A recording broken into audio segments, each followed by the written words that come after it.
La luz de la mañana en Puerto Vallarta tenía ese brillo dorado y suave que siempre me ha robado el aliento, como una caricia que promete algo bueno. Desde mi ventana el musgo que colgaba de los flamboyanes se mecía como encaje viejo. Me llamo Amalia Torres, tengo 71 años, soy maestra de arte jubilada viuda desde hace casi 2 décadas. Siempre he creído que la belleza vive en los detalles pequeños, como un listón refleja la luz, como el aire se detiene justo antes de que algo cambie. Esa mañana estaba ajustando el listón de satén de mi vestido del mismo azul pálido que usé cuando mi hijo se graduó de la universidad. Esteban iba a casarse hoy, mi único hijo. El niño que alguna vez me tomaba de la mano en cada tormenta, ahora estabas a punto de pararse frente al altar, con una mujer que parecía tallada en gracia y confianza. Valeria Mondragón. Su nombre tenía ese aire de encanto ensayado. Todos decían que era perfecta para él, elegante, elocuente, de una familia que organizaba eventos de caridad y usaba buenas intenciones como si fueran joyas. Intenté convencerme de que era verdad. Lo intenté con todas mis fuerzas, pero algo en su sonrisa siempre me parecía demasiado calculado, como una foto que alguien posa con demasiada precisión. La habitación olía ligeramente a lavanda y almidón. Mis manos temblaban un poco mientras prendía el broche de plata que Esteban me regaló en mi último cumpleaños. Lo había comprado con lo que ahorró de su trabajo como maestro, diciendo: «Mereces algo que dure, mamá». Así es Esteban, siempre dando, siempre creyendo que el amor puede más que las decepciones. Un golpe suave en la puerta me sacó de mis pensamientos. Al abrir, ahí estaba él, con su chaleco gris oscuro, el cabello un poco desordenado, como si se lo hubiera revuelto demasiadas veces. Sus ojos amables e inseguros encontraron los míos. «Te ves hermosa», dijo. Solté una risa. Esa debería ser mi frase. Sonrió con esa timidez que tenía cuando a los 5 años me preguntaba si los monstruos eran reales. Me abrazó fuerte antes de irse a la suite del novio. El aroma de su loción, una mezcla de cedro y juventud, se quedó conmigo mucho después de que se fue, como algo que ya pertenecía a la memoria. Me miré en el espejo una vez más, ajusté el listón que se negaba a quedar liso y me dije a mí misma que debía respirar. Afuera las campanas de la iglesia comenzaron a sonar. Desde algún pasillo risas resonaban, altas, brillantes, despreocupadas. No lo sabía entonces, pero esas risas me seguirían hasta las horas que lo cambiarían todo. El pasillo olía ligeramente a orquídeas y a brillantador de pisos, esa dulzura casi estéril que solo tienen los hoteles. La florista acababa de llegar, y una de las asistentes mencionó que el ramo de la novia se había quedado arriba en la suite. Decidí ir por él yo misma. Las tareas pequeñas me calman. Hay algo en tener un propósito que evita que los nervios se extiendan demasiado. Mientras caminaba, el zumbido del aire acondicionado traía el eco lejano de la música que venía del salón de recepción abajo. El sonido de los preparativos, platos acomodándose, copas de champán chocando, llenaba el silencio como un latido. Todo parecía perfecto y aún así sentía un desasosiego que no podía nombrar. La puerta de la suite de Valeria estaba entreabierta. Iba a tocar. De verdad lo iba a hacer. Pero un sonido desde adentro me detuvo, antes de que mis nudillos rozaran la madera. Risas afiladas ligeras del tipo que lleva crueldad escondida bajo el encanto. Me quedé helada con una mano aún cerca del marco. De solo pensar en dormir con ese gordo, me da asco.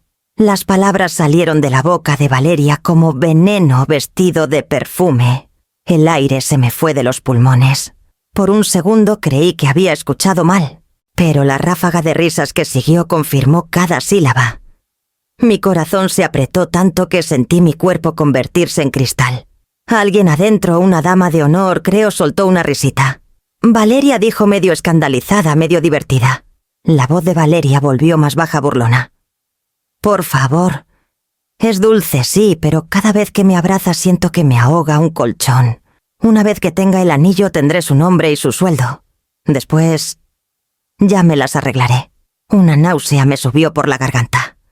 Mis manos temblaron tanto que tuve que presionarlas contra la pared. El papel tapiz frío me sostuvo apenas. Quise irrumpir en esa puerta, defender al niño que aún me traía café los domingos por la mañana, cuando se me olvidaba poner la tetera. Pero no podía moverme. Me quedé ahí escuchando cada palabra cruel caer como pedazos de vidrio.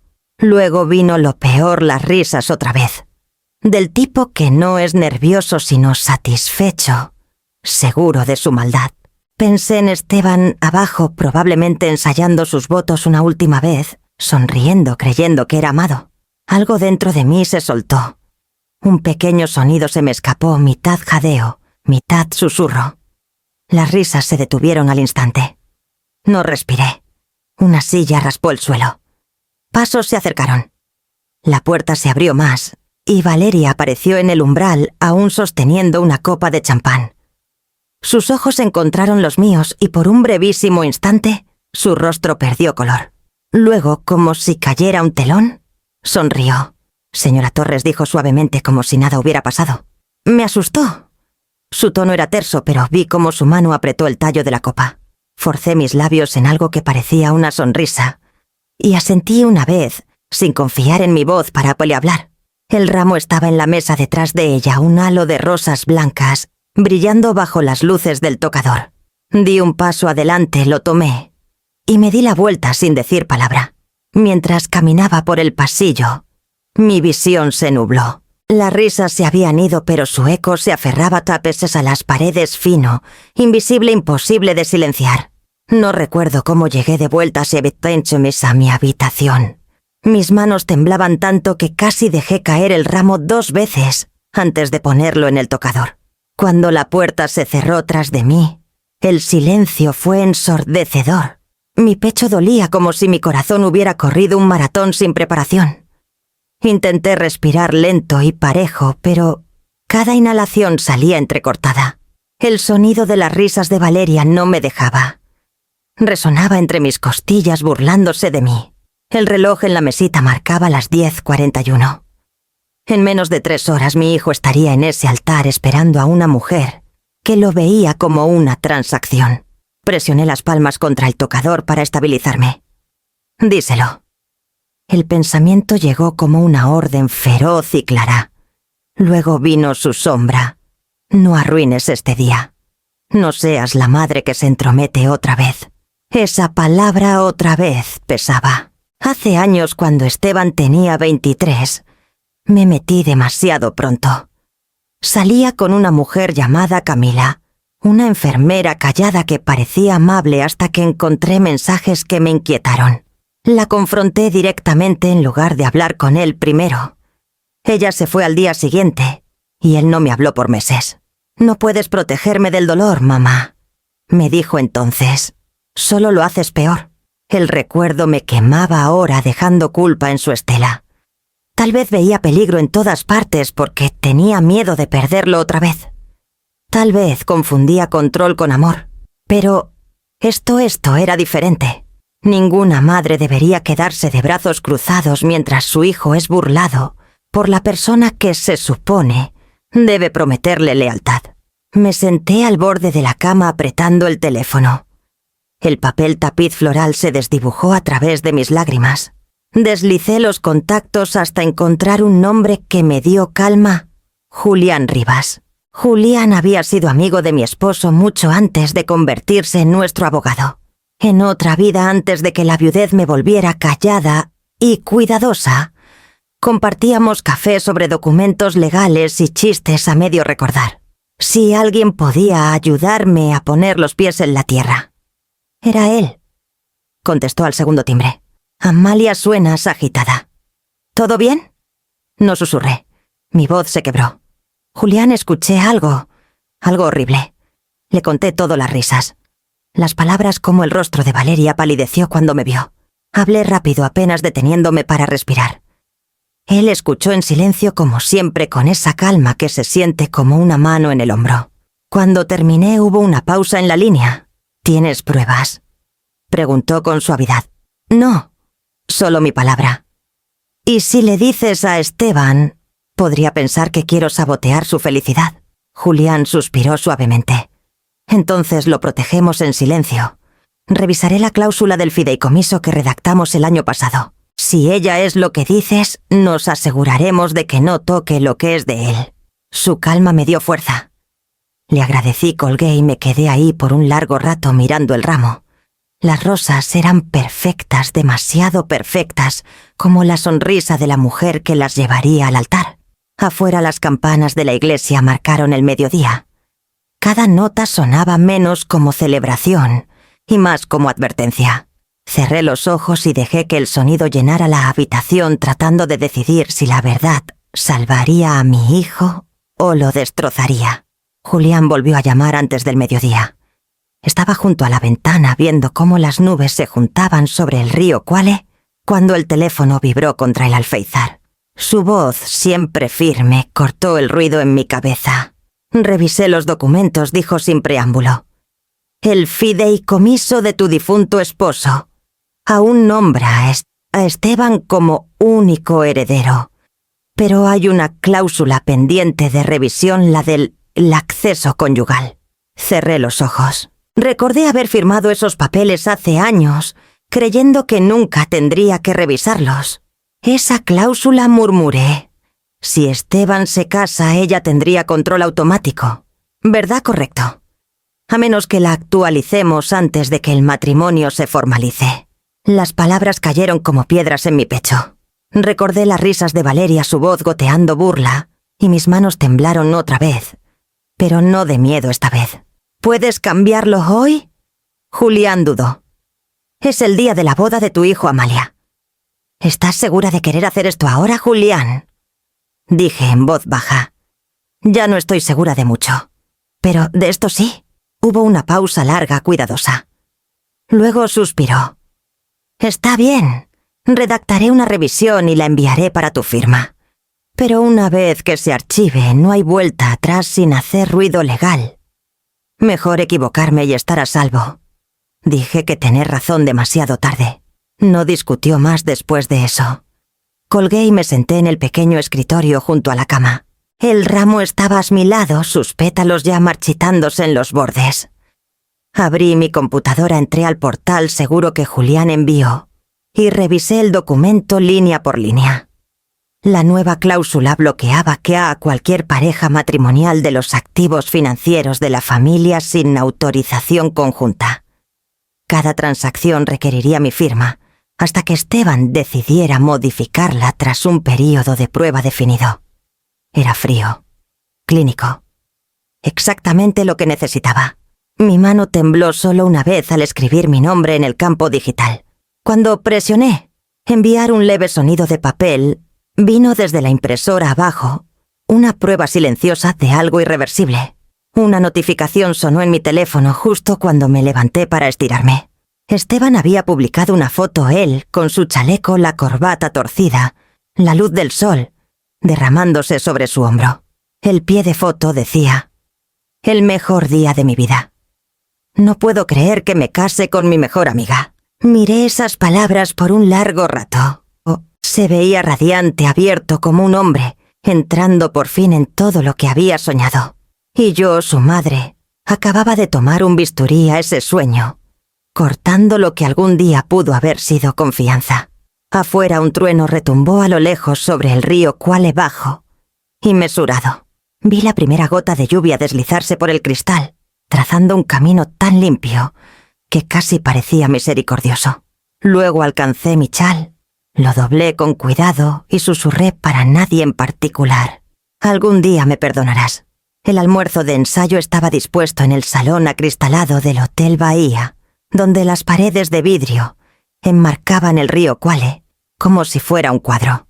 El lugar brillaba con luz, copas de cristal, manteles blancos, un pianista en la esquina tocando melodías lentas y románticas. Todo parecía perfecto, como si alguien hubiera escrito el día y pulido cada línea de diálogo. Valeria se movía entre las mesas como si hubiera nacido para atraer miradas. Su risa resonaba suave, educada, pero precisa, nunca demasiado alta. Se inclinaba hacia los invitados con esa calidez calculada que hace sentir a la gente especial. La observé desde lejos mientras ponía una mano ligera en el brazo de Esteban, susurrándole algo que lo hizo sonrojarse. Para todos los demás parecía cariño. Para mí parecía una actuación. Cuando el mesero ofreció el postre pay de limón y pralinés de nuez, Valeria sonrió con dulzura. «No, gracias», dijo. «Esteban está tratando de cuidarse con el azúcar. No queremos que se duerma en los votos». La mesa estalló en risas, incluido el padrino de Esteban. Mi hijo rió también, pero vi un destello de vergüenza antes de que lo disimulara. La mano de Valeria se quedó en su hombro como si quisiera suavizar el pinchazo que había causado. Su tono era juguetón, pero el mensaje cayó como un alfiler. «No eres suficiente como eres». Me excusé antes de que mi enojo se notara. Desde la puerta vi a Ernesto Mondragón, el padre de Valeria, cerca de la barra con un hombre que no reconocí. Su sonrisa parecía frágil, del tipo que alguien usa cuando finge que todo está bien. Sus voces llegaban en fragmentos retrasos. Liquidez. Otro mes, tal vez 2. Cuando Ernesto me vio, se ajustó la corbata y se acercó con una sonrisa que no llegaba a sus ojos. Amalia saludó extendiendo la mano. «Has criado a un gran hombre. No podríamos estar más felices de que se una a la familia». Le di la mano ligeramente. «Debes estar orgulloso de Valeria». Rió rascándose la nuca. «Orgulloso, sí, pero también aliviado. Ha encontrado a alguien estable, alguien que no sale corriendo a la primera de cambio». Sus ojos se desviaron hacia el río por un momento antes de volver a mí. Un buen hombre puede ser el ancla de una familia. Ancla. La palabra se quedó flotando. Mientras volvía así a su conversación, una comprensión fría se asentó en mí. La elegancia la pose sin esfuerzo.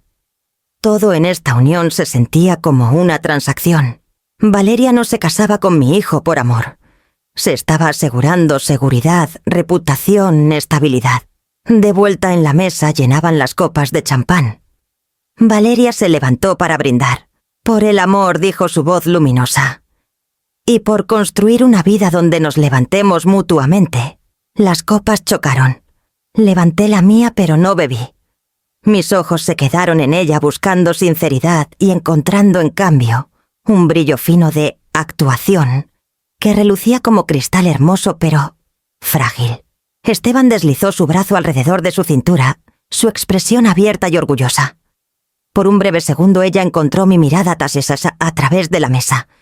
Su sonrisa no titubeó, pero algo en sus ojos se endureció como si supiera que había visto la verdad que quería ocultar. El pianista comenzó una nueva canción delicada y lenta. A nuestro alrededor las risas volvieron. Las sillas se movieron. Las charlas flotaron como listones. Pero debajo de todo podía escuchar un zumbido leve de tensión del tipo que se acumula antes de que el cristal se quiebre.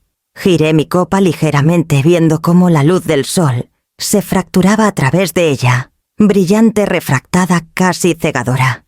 Una ilusión perfecta, pensé. Y en lo más profundo entendí que la perfección era lo más frágil del mundo. La mañana siguiente llegó pálida y pesada con neblina. Las calles de Puerto Vallarta aún estaban húmedas por la lluvia nocturna, la ciudad todavía sin despertar. Esperé en la cafetería del hotel sosteniendo una taza de café que se había enfriado. Hacía rato mis manos envueltas alrededor para buscar calor más que consuelo. Julián entró exactamente a las 7 con el impermeable doblado sobre el brazo, su cabello plateado brillando ligeramente bajo el tragaluz. Se veía como siempre sereno, deliberado. Un hombre que medía sus palabras como un cirujano mide sus cortes.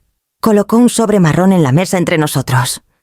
«Redacté de nuevo el lenguaje del fideicomiso», dijo en voz baja. «Querrás leer cada palabra, pero primero puedo explicar lo esencial». Asentí, aunque mi garganta se sentía seca. «La nueva cláusula te da autoridad de cofirma», continuó.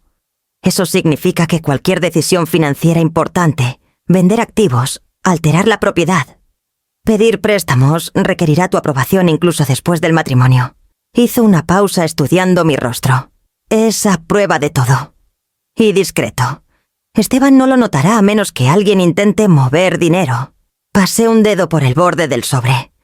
Mi reflejo brillaba en la mesa pulida, un rostro que apenas reconocía cansado.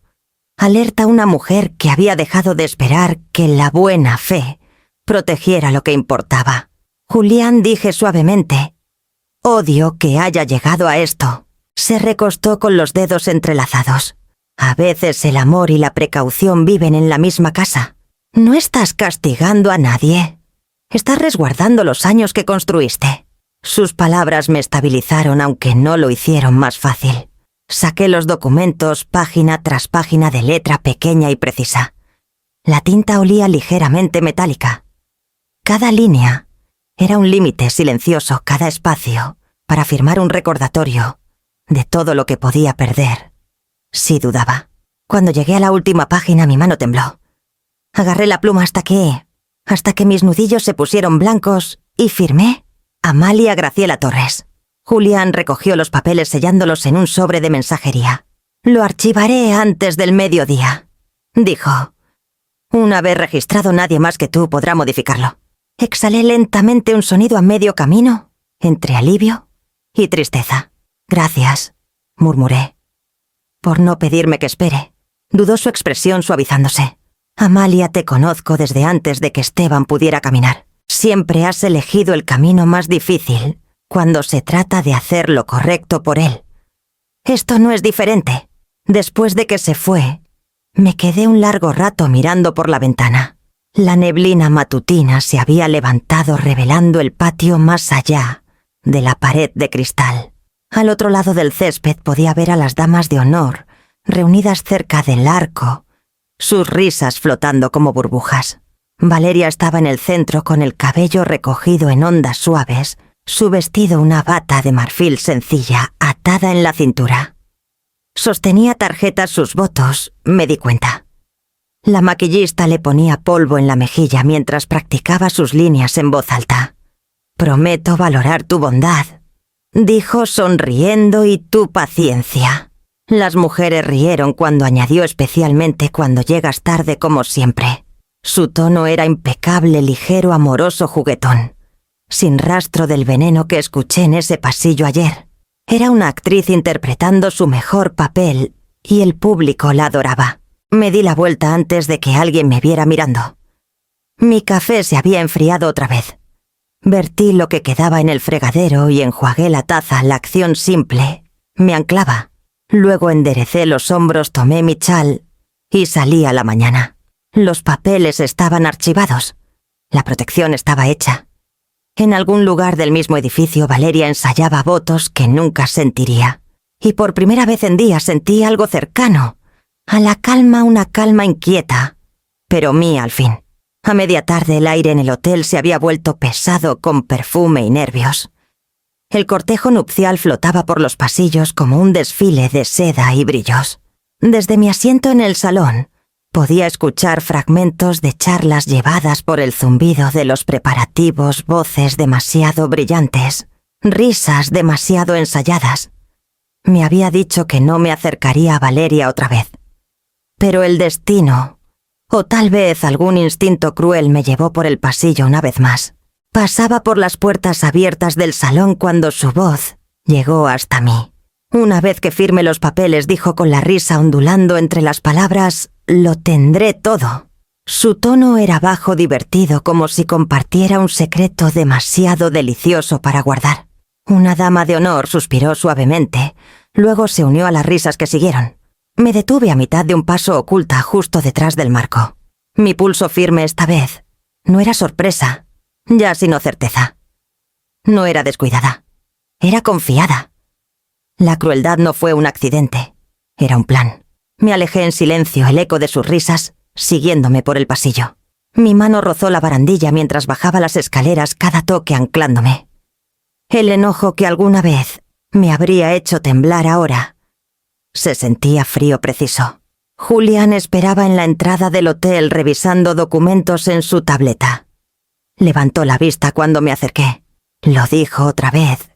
Le dije, Mi voz estaba calmada, demasiado calmada. Una vez que firme los papeles lo tendrá todo. Exhaló dejando el dispositivo a un lado. Entonces es bueno que los papeles que ella espera no existan. Casi sonreí. La ceremonia seguirá, dije. Pero nunca tendrá el nombre Torres. No, de verdad. Julián asintió. Me aseguraré de que las confirmaciones legales lleguen al registro antes de los votos. Así no habrá malentendidos que deshagan lo que hicimos. Después de que se fue, comencé a hacer pequeños ajustes. Encontré a la coordinadora del evento, una joven llamada Paloma, con ojos amables, y le pedí que retrasara a la florista 30 minutos, diciendo que queríamos pétalos frescos más cerca de la hora de la ceremonia. Luego pedí que la firma final de la licencia de matrimonio se pospusiera hasta después de la señal del oficiante, bajo el pretexto de fluidez fotográfica. Cada mentira era pequeña, delicada y necesaria. Cuando volví a mi suite, el pasillo afuera estaba lleno de voces. La risa de Valeria sonó otra vez, elevándose sobre todas ese mismo tono sedoso que engañaba a todos. A través de la puerta entreabierta la vi frente al espejo, mientras su madre ajustaba su velo. Se veía radiante, impecable, como una mujer que ya había ganado. Observé por un momento, luego cerré mi puerta en silencio. La habitación olía a rosas y lluvia. Me senté junto a la ventana y miré hacia la ciudad. El sol se hundía tras los edificios antiguos, volviendo las ventanas de cristal doradas. En ese reflejo Puerto Vallarta parecía en paz atemporal, sin problemas. Pero bajo la calma, algo inevitable se acercaba como un trueno arrastrándose detrás del horizonte. A las 3 el patio brillaba bajo una suave bruma dorada. Los invitados empezaban a llegar, las risas resonaban desde el vestíbulo de mármol, mientras el cuarteto de cuerdas afinaba sus instrumentos. Todo estaba en movimiento excepto la ceremonia misma. La gerente del lugar, una mujer cortés llamada Clara, se acercó a mí cerca del arco. Sus manos estaban entrelazadas educadamente, pero su tono tenía un dejo de preocupación. Señora Torres, necesitamos todas las firmas en los papeles de verificación matrimonial y financiera antes de empezar. Es el procedimiento estándar para eventos con patrocinio contractual. Asentí como si lo hubiera esperado todo el tiempo. Por supuesto, dije mirando hacia la suite nupcial. Asegurémonos de que todos estén presentes. En minutos estábamos reunidos en una de las salas de recepción. Más pequeñas, el oficiante, la coordinadora Clara con su carpeta de documentos, Esteban nervioso y Valeria, sentada a su lado, su vestido recogido en el regazo como un charco de luz. Clara puso el montón final de papeles en la mesa. Estos son los documentos actualizados, incluyendo la cláusula de verificación financiera, recientemente notariada por su abogado, señora Torres, dijo con suavidad. Solo rutina. La sonrisa de Valeria titubeó. ¿Actualizados? Repitió. Esteban miró entre nosotras con la confusión, ensombreciendo su rostro. ¿De qué se trata esto? Solo una revisión, dije en voz baja manteniendo el tono parejo. Limpieza legal. Asegura protección para ambos lados. Los dedos de Valeria apretaron la pluma que Clara le dio. Sus uñas cuidadas hicieron un leve clic contra el papel. Leyó el primer párrafo y el color comenzó a subirle a las mejillas. Esto no estaba en el borrador que firmé la semana pasada, dijo. Esta parte requiere autorización conjunta de Amalia Torres para cualquier gestión futura de activos. ¿Qué significa eso? Es estándar. La voz de Julián vino desde la puerta. Había entrado sin anunciarse su presencia, calma llenando la sala. Todo fideicomiso familiar incluye supervisión del fundador hasta que la herencia pase. Es puramente administrativo. Sus ojos brillaron. ¿Administrativo? Su voz se alzó ligeramente lo suficiente para atraer miradas de la coordinadora y el oficiante. Nadie me dijo que me casaría en una dictadura. Vale, murmuró Esteban buscando su mano, pero ella la apartó. Esto es ridículo, dijo levantándose tan de repente que su silla raspó contra el suelo. No voy a firmar algo que no aprobé. ¿Quién hace eso? El silencio que siguió fue doloroso, denso, inflexible. Clara se movió incómoda fingiendo leer su portapapeles. El rostro de Esteban palideció. Lo vi buscando algo que decir que no encendiera otra chispa. Tal vez podamos revisarlo después de la ceremonia, dijo suavemente. Es solo papel. Valeria dio una risa tensa frágil. ¿Papel? No, Esteban. Es control disfrazado de legalidad. Su mirada se lanzó hacia mí fría y sabedora. Ella no confía en mí. La enfrenté sin parpadear. La confianza se gana. Dije simplemente. El silencio se estiró de nuevo hasta que finalmente Valeria cerró la carpeta de golpe y arrojó la pluma sobre la mesa. Bien, murmuró. Necesito retocar mi maquillaje antes de seguir con esta farsa. Salió de la sala los tacones golpeando el suelo como signos de puntuación. Julián recogió los papeles sin comentario. Esteban la siguió con pasos inciertos, con la disculpa escrita en todo el rostro.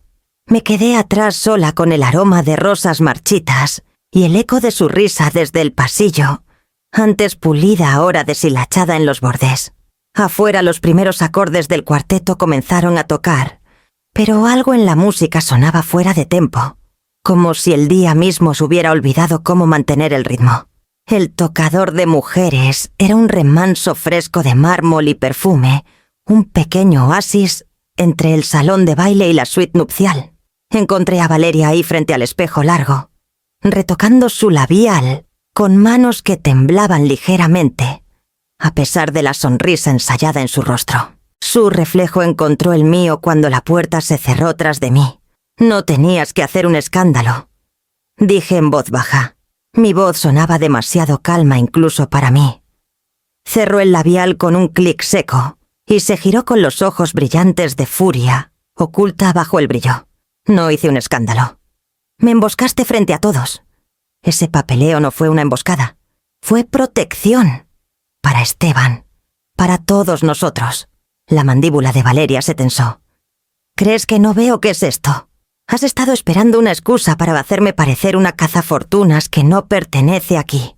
Su tono se elevó lo suficiente para que el eco rebotara en los azulejos. Di un paso lento hacia ella.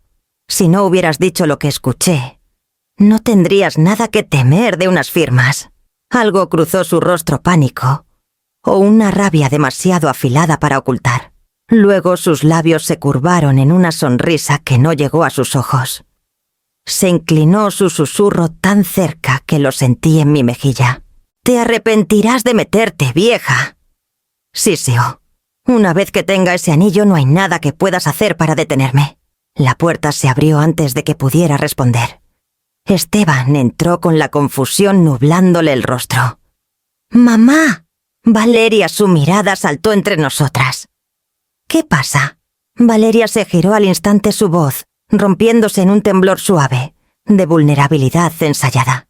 Ella vino aquí a decirme que no te merezco». Las lágrimas brotaron perfectamente en las esquinas de sus ojos. «Lo estoy intentando, Esteban. Pero ella me odia. Me ha odiado desde el principio». La miré con las palabras atrapadas en la garganta. La transformación era asombrosa, un cambio perfecto de veneno, a fragilidad en un suspiro. Los ojos de Esteban se suavizaron, luego se volvieron hacia mí, buscando un equilibrio entre dos historias que no encajaban. «No fue eso lo que pasó», dije forzando mi voz a mantenerse firme. «Hablábamos del papeleo nada más». Valeria cubrió su rostro con los hombros temblando. «Ella piensa que voy por tu dinero», murmuró entre sollozos. «Solo quería que hoy fuera feliz». Esteban se acercó a ella por instinto, su mano flotando sobre su hombro. Su expresión estaba llena de duda, disculpa, y el dolor de querer creer en el amor sobre la lógica. Mamá dijo en voz baja: «Quizá deberíamos dejar que hoy se trate de la boda. Podemos hablar después». Lo vi abrazarla, sus lágrimas manchando su cuello, sus ojos encontrando los míos por encima de su hombro, fríos, triunfantes, brillando bajo la máscara. Por primera vez desde la mañana sentí algo más frío que el enojo asentarse en mi pecho. No miedo, no derrota, sino la certeza hueca de que mi hijo caminaba hacia una trampa y que me tomaría de la mano todo el camino convencido de que era el amor quien lo guiaba. La ceremonia comenzó bajo un dosel de rosas blancas y faroles de cristal. El aire en el patio relucía con el aroma pesado de magnolia y lluvia, como si Puerto Vallarta misma estuviera conteniendo el aliento. Los invitados se acomodaron en sus asientos, los abanicos moviéndose suavemente contra el calor creciente. Desde la primera nota del cuarteto de cuerdas, el momento se sentía demasiado frágil para tocar. Valeria emergió del arco en el brazo de su padre, un retrato de gracia. El vestido fluía como seda vertida, el velo rozando el suelo, en un susurro. Su sonrisa era perfecta, estable, luminosa, ensayada, pero sus ojos se desviaron brevemente hacia mí, antes de volver al pasillo, y vi el destello bajo el pulido. Un leve temblor de nervios o culpa, disfrazada de compostura.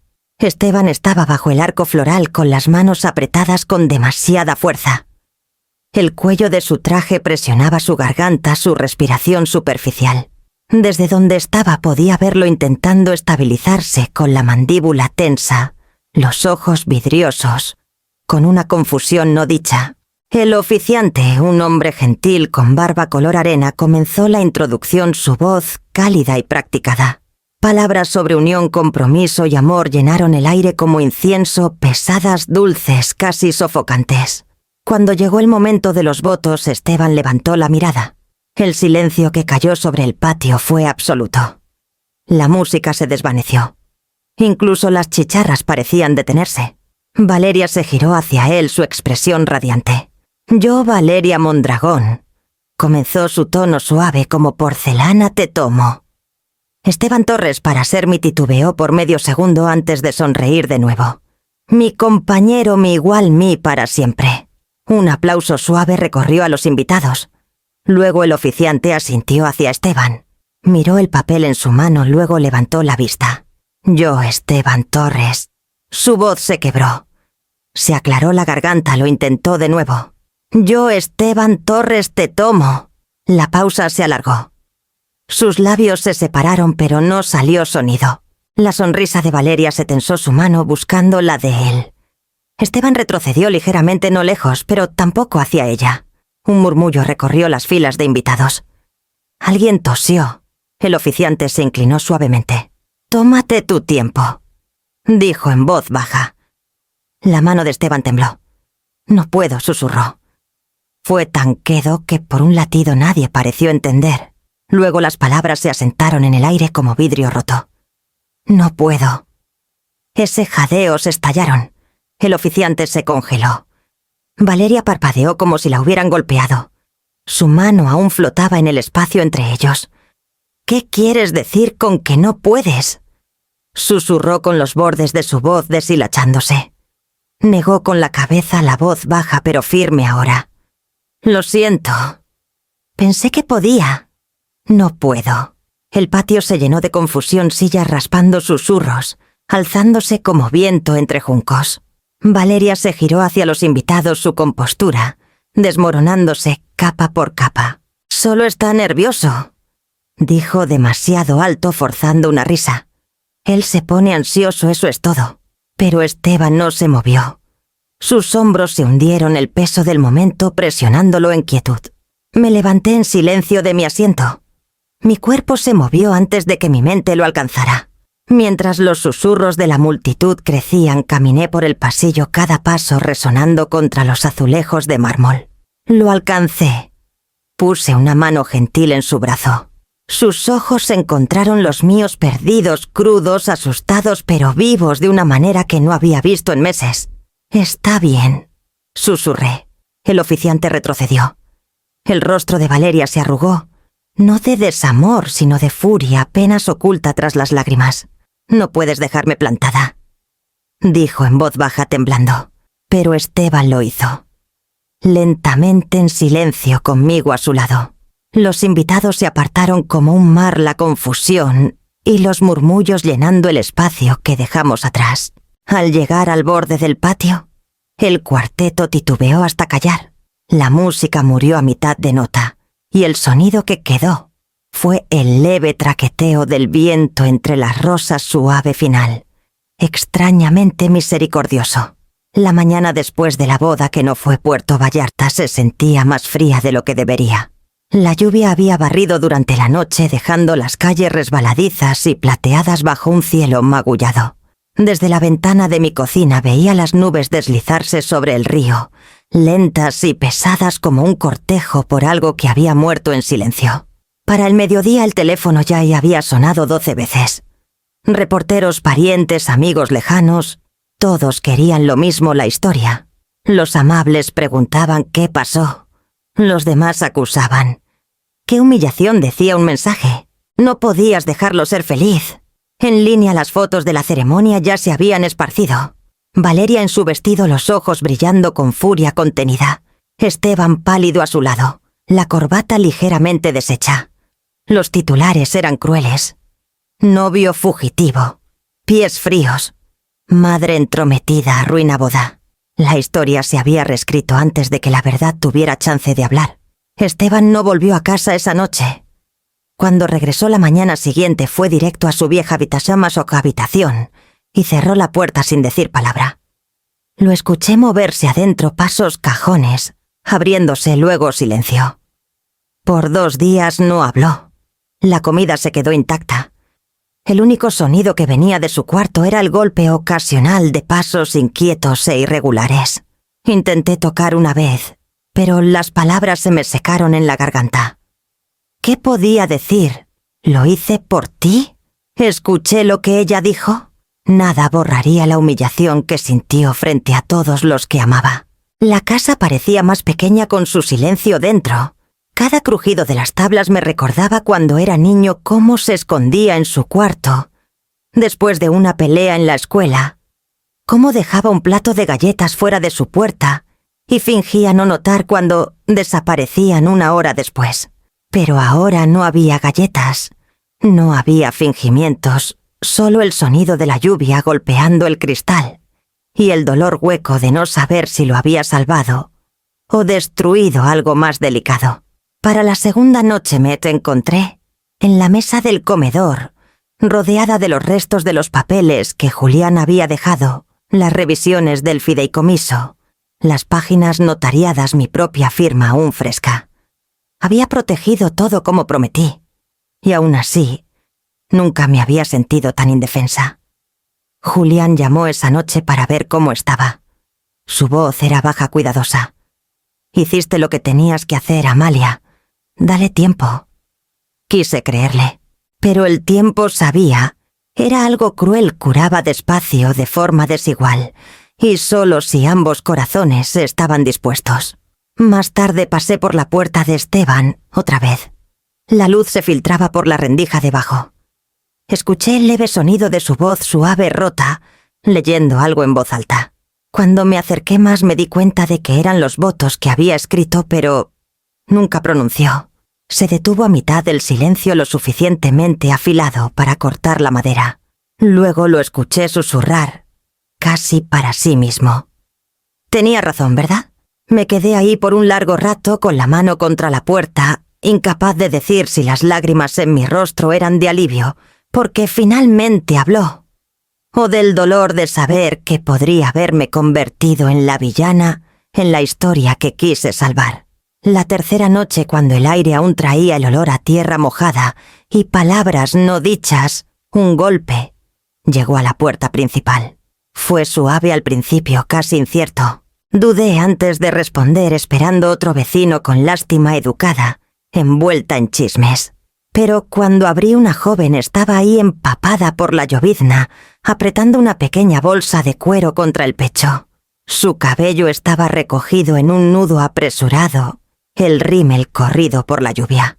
Parecía haber estado discutiendo consigo misma todo el camino hasta aquí. «Señora Torres», preguntó con la voz temblorosa. «Sí. Tomó aire. Me llamo Kendra.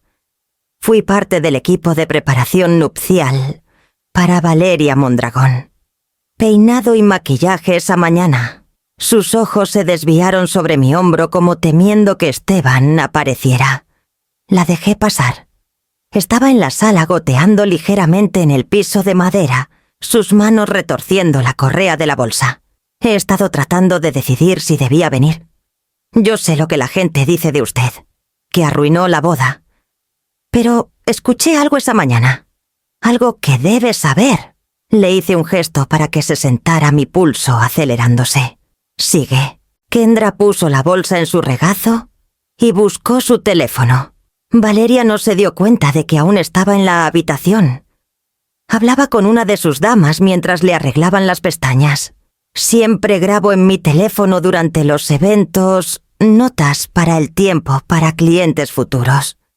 No quería escuchar a escondidas, pero no podía dejar de pensar en ello después de lo que pasó. Buscó Ini un momento. Luego presionó reproducir.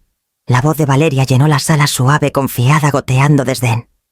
Una vez que tenga su negocio, dejaré de fingir. El hombre ni siquiera ve lo que tiene enfrente. Unas lágrimas, unos halagos y tendré todo a mi nombre, antes de Navidad. Risas siguieron, voces familiares ligeras y crueles. Luego el clip terminó. El silencio que siguió parecía irreal, como si la sala misma estuviera conteniendo el aliento. Miré el teléfono, el leve brillo en la pantalla reflejando las lágrimas, que no me di cuenta que habían comenzado a caer. La voz de Kendra tembló. Sé que no es mucho, pero quería que lo tuviera. Seguía pensando que ella podría destruirla si no decía algo. Perdón por esperar tanto. Asentí, incapaz de hablar. Mi garganta ardía con 1000 protestas tragadas todas las veces que me habían dicho que lo dejara ir, que dejara de imaginar monstruos en sonrisas educadas. ¿Podrías enviármelo?, logré decir al fin. Asintió rápido. Claro. Hasta hice que un amigo en el salón revisara los metadatos del archivo, fecha, ubicación. Es de la suite del hotel la mañana de la boda. Es real. Transfirió el archivo y se quedó solo lo suficiente para decir: no estaba equivocada, señora Torres. Solo fue la única, lo bastante valiente para actuar como tal. Luego se fue levantando su capucha contra la lluvia. Me quedé ahí mucho después de que la puerta se cerró. El sonido de la voz de Valeria, aún serpenteando por la sala como humo. No era victoria, lo que sentía era cansancio agudo y limpio, como una herida finalmente cauterizada. Más tarde envié la grabación a Julián. En menos de 1 hora respondió: auténtico. Verificado. Estás limpia, Amalia. Debería ya haberme sentido reivindicada. En cambio, me encontré de pie frente a la puerta de Esteban, otra vez, el teléfono pesado en mi mano. Tras esa puerta estaba el niño que solía confiar en mi palabra sin pruebas. Ahora tenía todas las pruebas del mundo, y de alguna manera, eso solo hacía el silencio más pesado. No toqué. Aún no. Solo apoyé mi frente contra la madera y susurré: te dije la verdad, mi amor. Solo desearía que no hubiera tenido que doler tanto. Esteban vino a mí justo después del atardecer. El cielo se apagaba en ese violeta tranquilo que Puerto Vallarta lleva antes de la noche, y las chicharras comenzaban su coro tembloroso.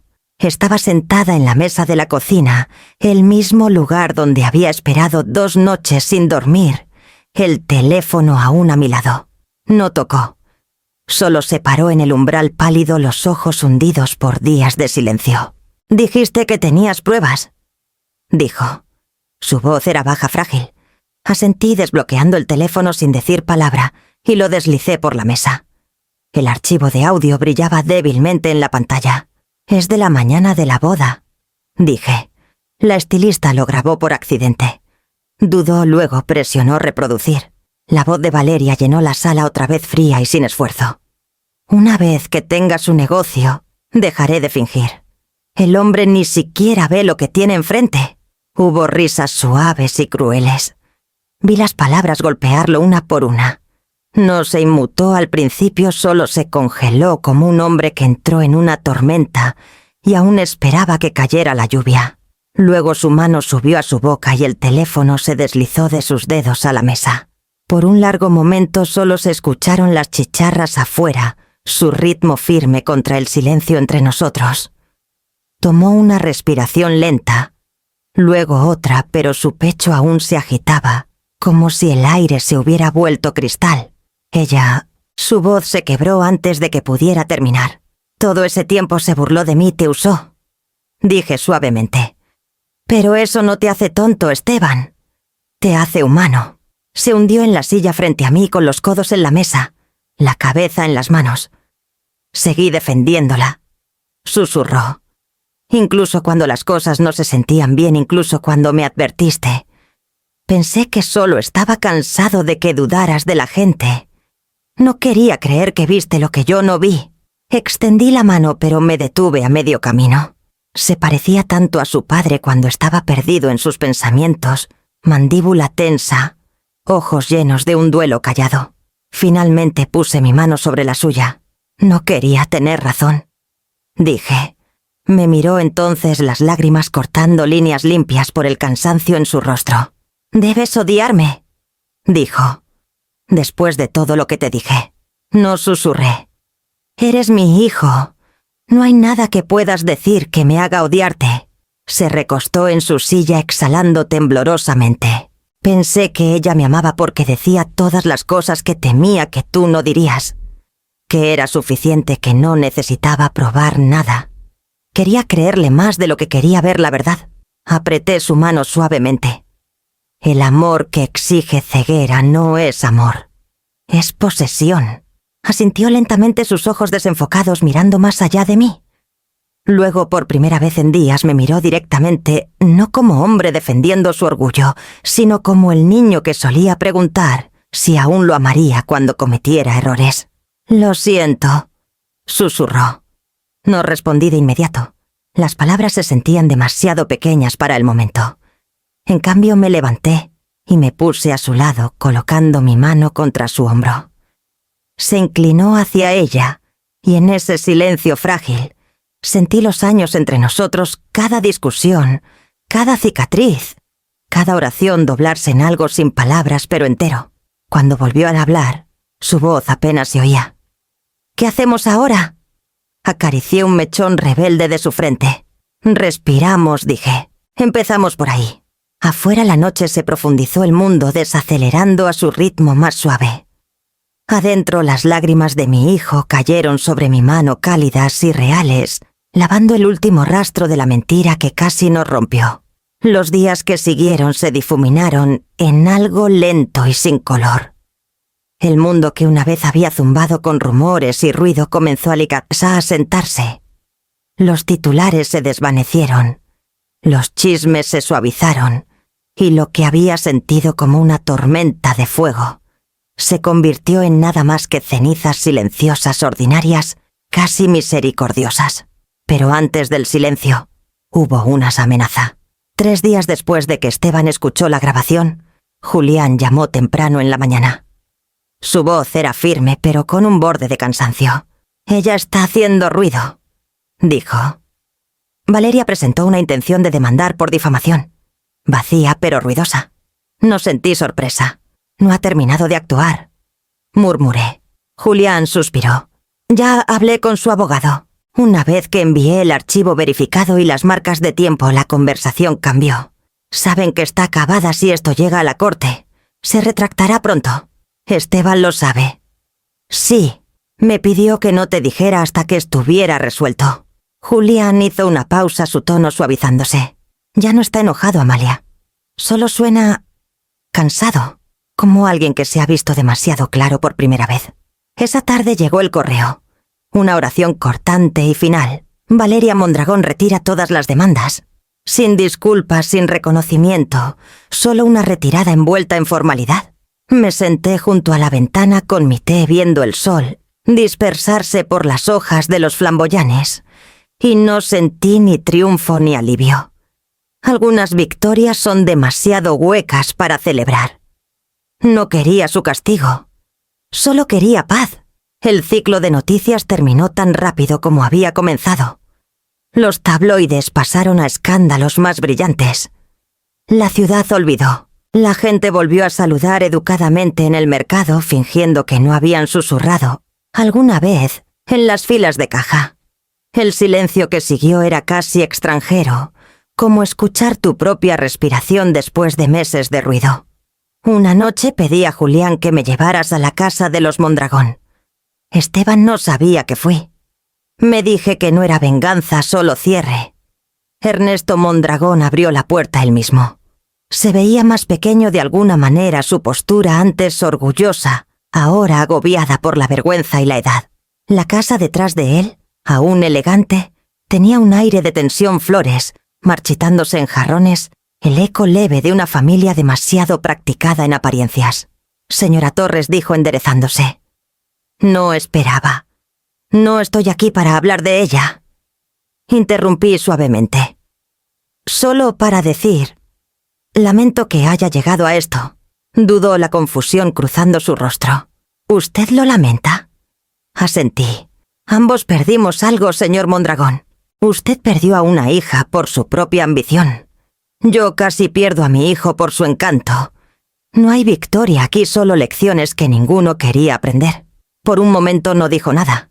Luego asintió mirando más allá de mí hacia el jardín. Valeria se fue ayer. Sin nota, sin despedida. Siempre pensó que el control era amor. Supongo que ambos le enseñamos eso de diferentes maneras. La admisión quedó entre nosotros cruda y extrañamente humana. Vi entonces no a un padre rival, no al hombre pulido que alguna vez me miró por encima en el almuerzo de ensayo, sino a otro padre cansado, dolido, humillado, por lo que el amor no pudo arreglar. Espero que encuentre paz. Dije en voz baja. Yo también, murmuró. Y espero que su hijo perdone al mundo, un poco más rápido de lo que el mío pudo. No nos dimos la mano. No quedaba nada que formalizar. Cuando salí el aire estaba fresco, el cielo profundizándose en ese mismo tono violeta que llevaba la noche en que Esteban volvió a mí. Me quedé al borde del camino respirando la quietud y me di cuenta de que la guerra finalmente había terminado. No ganada, no perdida, solo terminada. Julián esperaba junto al coche recargado contra la puerta, con el más leve rastro de una sonrisa en los ojos. «Día tranquilo», dijo. Sí, respondí mirando hacia el horizonte. Por fin tranquilo. Y por primera vez en meses, el silencio no se sentía como ausencia. Se sentía como gracia. El verano llegó tarde ese año. El aire en Puerto Vallarta llevaba el peso suave de la sal y la renovación, como si la ciudad misma hubiera decidido empezar de nuevo. Para julio, Esteban había vuelto a la casa solo temporalmente, dijo. Pero no pedí más. A veces el amor significa fingir que crees en la palabra temporal, aunque no lo hagas. Dormía en su vieja habitación, la que aún estaba pintada de un verde que él eligió a los 15. La primera semana apenas habló. Pasaba largas horas caminando por el malecón, a veces volviendo con arena aún pegada y a sus zapatos. Pero una mañana encontré una tarjeta en el mostrador de la cocina, Dr. Isaac Lorne, terapeuta clínico. Debajo en la letra de Esteban, una palabra lunes. No era una confesión, era un comienzo. Empezó terapia en silencio sin contárselo a nadie más que a mí. Al principio llegaba agotado del tipo de cansancio que no viene del trabajo, sino de desenredar lo que años de vergüenza habían anudado. Lo escuchaba pasear de noche inquieto susurrando cosas para sí mismo, quizá disculpas o verdades finalmente permitidas respirar. A veces pintábamos en silencio para llenar los huecos. Cuando decidí vender la casa no discutió. «Es demasiado grande para nosotros solos», le dije pasando una mano por la barandilla que su padre construyó hace décadas. «Y está llena de ecos», asintió. «¿A dónde irás?» Encontré una casita en la costa, cerca de Sayulita, pequeña, soleada. Lo bastante cerca para que el viento me haga compañía. Sonrió débilmente. «Siempre confiaste en el viento». Pasamos las siguientes semanas revisando una vida entera. Cada cajón tenía pedazos de nuestra historia, cartas, recibos, fotos que se habían desvaído en los bordes. Esperaba lágrimas, pero lo que vino fue risa, del tipo que estalla como una melodía olvidada. «¿Te acuerdas de esto?», dijo Esteban una tarde sosteniendo una taza de cerámica torcida que hizo en la secundaria. «Aún tiene goteras», dije. «Solo un poco». Sonrió. como nosotros. El día de la mudanza la casa se sintió menos como una pérdida y más como un exhale. Empacamos lo esencial, dejamos los fantasmas atrás y manejamos hacia el este, hasta que los árboles dieron paso a manglares y luz. La casita era todo lo que la vieja casa no era, brillante, pequeña, sin pretensiones. Las paredes olían ligeramente a cedro y sal.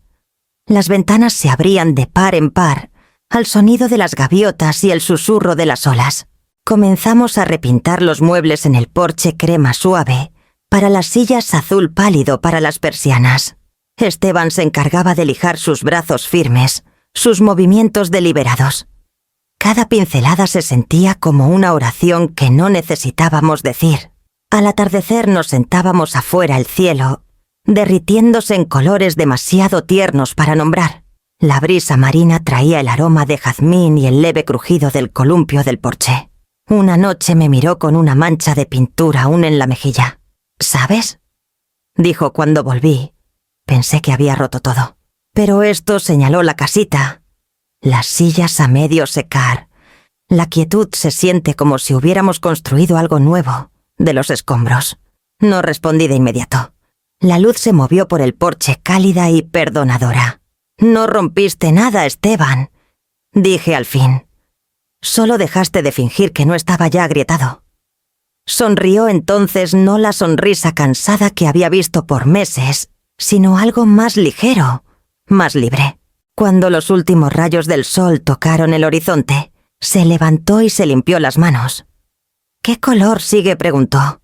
Miré la lata pequeña de pintura entre nosotros etiquetada «Oro del amanecer». «Ese», dije, «nos queda bien». Y mientras comenzaba a pintar, el olor a sal y nuevos comienzos llenó el aire del tipo que te hace creer que tal vez, solo, tal vez algunas cosas están destinadas a reconstruirse. No para borrar el pasado, sino para dejar que la luz vuelva a entrar. Las mañanas en Sayulita tenían su propio ritmo lento, dorado, misericordiosamente tranquilo. El mar llegaba susurrando, y el viento entre la hierba de las dunas sonaba como papel viejo, siendo volteado suavemente por el tiempo mismo. Era una paz que no sabía que había estado buscando, hasta que la encontré esperándome aquí. Comencé acá a enseñar fotografía en el centro comunitario, 3 mañanas a la semana. Empezó pequeño 4 mayores con cámaras prestadas y muchas historias para intercambiar por cada lección. No perseguíamos la perfección.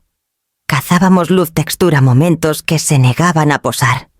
Les dije, no borren las sombras. Ahí es donde se esconde el alma. Rieron, pero entendieron.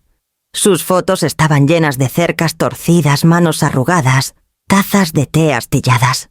La imperfección como belleza se convirtió en nuestro lema callado. Había algo sagrado en ver la vida como realmente era, y aún encontrarla digna de capturar. Uno de mis alumnos, un viudo llamado Bernardo, me dijo una vez: «Tú haces que sintamos que nada llega demasiado tarde para volver a verse hermoso». Sonreí ante eso. Tal vez eso era realmente la sanación, no olvidar el dolor, sino enseñarle a vivir en la luz. Esteban también estaba encontrando su propio ritmo.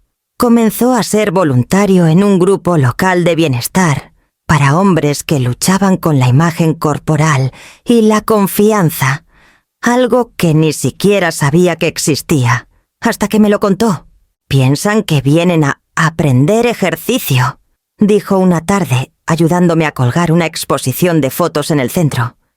Pero en realidad se trata de perdonarse a sí mismos. Su voz tenía una facilidad que no había oído en años. Había cambiado la amargura por empatía, la vergüenza por entendimiento. A veces lo veía hablar con nuevos miembros tranquilo y abierto, y veía al niño que alguna vez fue sincero, amable, aún tratando de arreglar el mundo, pero ahora sin necesitar probar su valor primero. Caímos en hábitos simples: caminatas matutinas a la panadería, cenas en el porche tardes de domingo, leyendo en sillas separadas, pero en el mismo silencio. No era el tipo de amor que necesitaba palabras constantes. Era el amor callado remendado el que había sobrevivido a su propio rompimiento. Un jueves entró a la cocina mientras batía huevos para el desayuno. «¿Sabes?», dijo robando un pedazo de pan tostado de mi plato. La mayoría de las madres habrían dejado de meterse después de su primera batalla legal. La mayoría de los hijos, respondí. Sin levantar la vista, habrían dejado de necesitar que se metieran para los 33. Sonrió recargándose contra el mostrador. Touché. Desayunamos juntos en la pequeña mesa de la cocina, la luz del sol derramándose por las cortinas blancas. La charla divagó sobre mis alumnos de fotografía, sobre su grupo, sobre si deberíamos repintar el porche antes de la temporada de huracanes. De vez en cuando, hacía un chiste seco que nos hacía reír fácilmente a ambos. Me impresionó cómo sonaba nuestra risa ahora. No del tipo nervioso que usa la gente para ocultar la tensión, sino del que llega cuando el aire finalmente se siente seguro para respirar.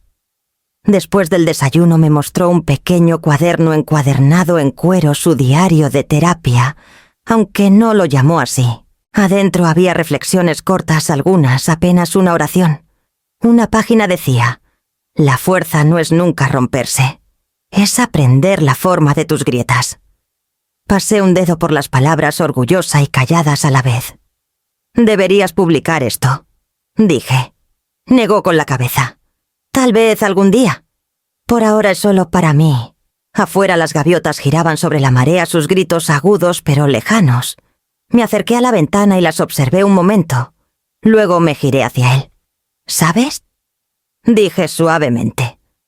«¿Me recuerdas a tu padre cuando estás así?», escuchando antes de hablar. Sonrió débilmente. «Siempre decías que él creía que el silencio podía curar lo que las palabras arruinaban». Y tenía razón, dije. El reloj marcaba entre nosotros gentil y firme. Esteban recogió su bolsa, besó mi mejilla y salió para su sesión de la tarde. Me quedé en la mesa un rato más, dejando que la luz del sol se moviera por las tablas del piso. En la esquina mi cámara esperaba. La tomé, encuadré el desayuno a medio terminar el vapor subiendo de su taza de café y presioné el obturador. La foto nunca ganaría un premio, pero capturó algo mejor: paz ganada con esfuerzo y ordinaria. El tipo de quietud que solo llega después de una tormenta que intentó y falló en llevarse todo. Había pasado un año desde que la casa encontró su quietud. La mañana llegaba suave, ahora envuelta en un silencio que no pedía nada a cambio. Desde mi porche podía ver el horizonte estirándose pálido, queje infinito, la marea doblándose en sí misma como una nana. El móvil sobre la puerta, una cuerda de cucharitas viejas que até una tarde se mecía en el viento marino, sus notas plateadas rozando el aire como risas de otra vida. Me había acostumbrado a este ritmo, el zumbido bajo de las olas, el aroma de la sal, la paciencia lenta de los días medidos por la luz, en lugar de relojes. Cada mañana preparaba té y veía el sol pintar su camino por las tablas del porche, cada línea dorada avanzando más dentro de la casa, antes de desvanecerse otra vez al mediodía. Las paredes antes desnudas ahora estaban llenas de fotografías. Mis alumnos del centro comunitario habían insistido en una exposición, su primera. Algunas imágenes estaban torcidas, el enfoque imperfecto, pero ese era el punto. La imperfección se había convertido en un idioma que todos hablábamos con fluidez. Había belleza en lo que se negaba a ser impecable. En la mesita junto a mi silla había un marco que nunca movía, una foto de Esteban, parado cerca de la orilla, con las mangas arremangadas, el viento jalando su cabello. Su sonrisa no era amplia, era fácil, honesta, sin reservas. La tomó la mañana antes de partir a Mazatlán, donde le ofrecieron un puesto diseñando programas de apoyo para el bienestar de hombres jóvenes. Aún visitaba cada 2 fines de semana, siempre trayendo algo pequeño. Un pan de una panadería nueva, una piedrita de una playa que caminó una vez, incluso una cámara vieja con el lente rayado. «Me recordó a ti», dijo, un poco golpeada, aún funcionando perfectamente. Reí entonces, pero mantuve esa cámara cerca. Ahora estaba junto a la ventana recogiendo luz del sol en lugar de polvo. Me recosté en mi silla envolviendo mis manos alrededor de la taza. El té se había enfriado, pero no me importó. Había aprendido que la paz no siempre llegaba cálida. A veces se asentaba en silencio, como ahora después de que todas las tormentas habían pasado. El móvil de Cuchara sonó otra vez atrapando una ráfaga más fuerte de viento. Lo vi girar perezosamente brillando bajo el sol de media mañana, y pensé en todas las puertas que esas cucharas alguna vez abrieron en cocinas ya olvidadas. Cada sonido que hacían ahora era un recordatorio de que incluso Lorre Purposet puede cantar. Miré una vez más la foto de Esteban, los bordes suavizados por la luz. El niño que alguna vez dudó de su valor había encontrado su lugar. La mujer que alguna vez confundió el silencio con seguridad había aprendido a sallarse a hablar a través de la firmeza. La brisa trajo el más leve rastro de lavanda marina. Cerré los ojos dejándola pasar sobre mí y hablé suavemente al aire, palabras que se sentían tanto oración como promesa. El amor me crió. Los límites me protegieron. El móvil respondió con una nota clara y única. La luz cambió otra vez atrapándose en la foto enmarcada, volviendo su sonrisa dorada. Y por primera vez en mucho tiempo, me di cuenta de que no tenía nada más que proteger, solo una vida para seguir viviendo, y una paz que finalmente había ganado.